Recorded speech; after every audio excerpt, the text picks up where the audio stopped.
Cette année, on a pour projet de traverser l'océan Indien à la rame, depuis l'Australie jusqu'à La Réunion. On va passer 100 jours en mer en complète autonomie et sans assistance.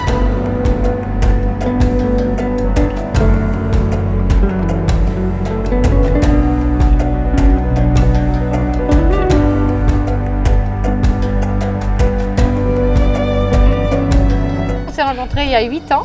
Moi, je venais de finir ma traversée en kite entre Maurice et Réunion. Quelqu'un m'a parlé d'un projet de 2 personnes qui préparaient la traversée Réunion-Madagascar à la rame.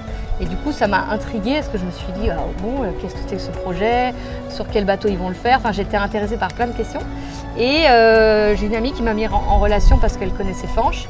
Elle m'a dit, tiens, tu peux discuter avec ce gars-là, c'est lui qui le fait. Donc, j'ai contacté, on s'est rencontrés autour du bateau. Il m'a présenté son projet.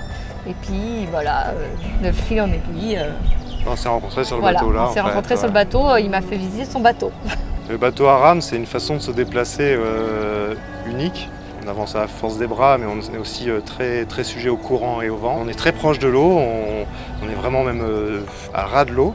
C'est vraiment un moment unique de partage avec les éléments. Et puis il y a un rythme, l'apologie de la lenteur, un petit peu du respect de la nature. Il n'y a pas d'hydrocarbures pour avancer, c'est que la force des bras ou l'énergie solaire pour les instruments.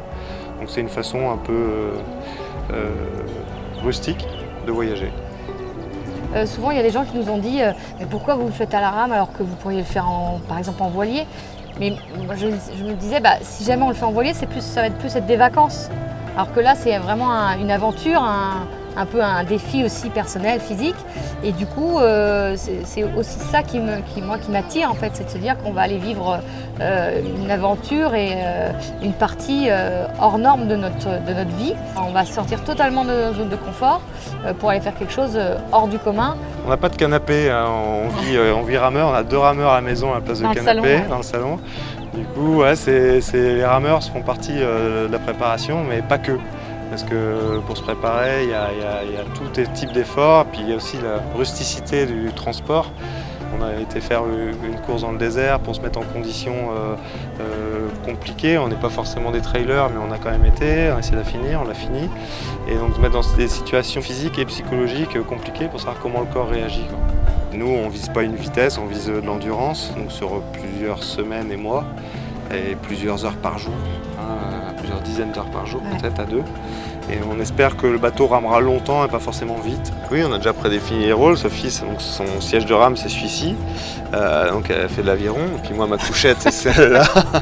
On n'a pas prédéfini les rôles parce qu'on va alterner. En théorie, on va autant ramer l'un que l'autre. Voilà, c'est ça l'idée. Il y a 2 postes de rame, mais on sera peut-être rarement à 2 à ramer.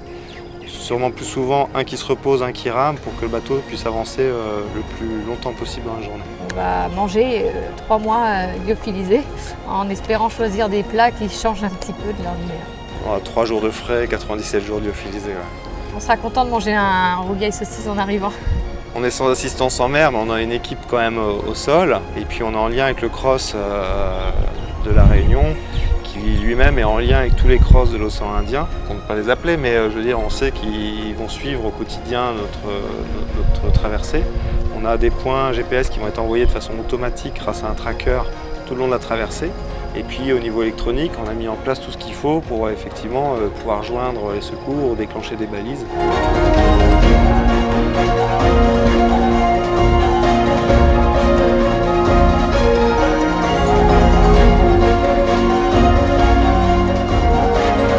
J'ai plus hâte d'y être plutôt que de l'appréhension de me dire « Ah zut, ça approche, j'ai peur ». La grosse partie difficile, elle est là, en tout cas dans les domaines qu'on ne maîtrise pas, parce que l'organisation d'un projet tel que celui-ci, il y a beaucoup de choses à gérer pour des gens qui ont un métier dans la vraie vie. Et du coup, il faut préparer le bateau, il faut s'entraîner, mais il y a aussi la gestion d'essayer de trouver des sponsors, gérer la com, l'administratif.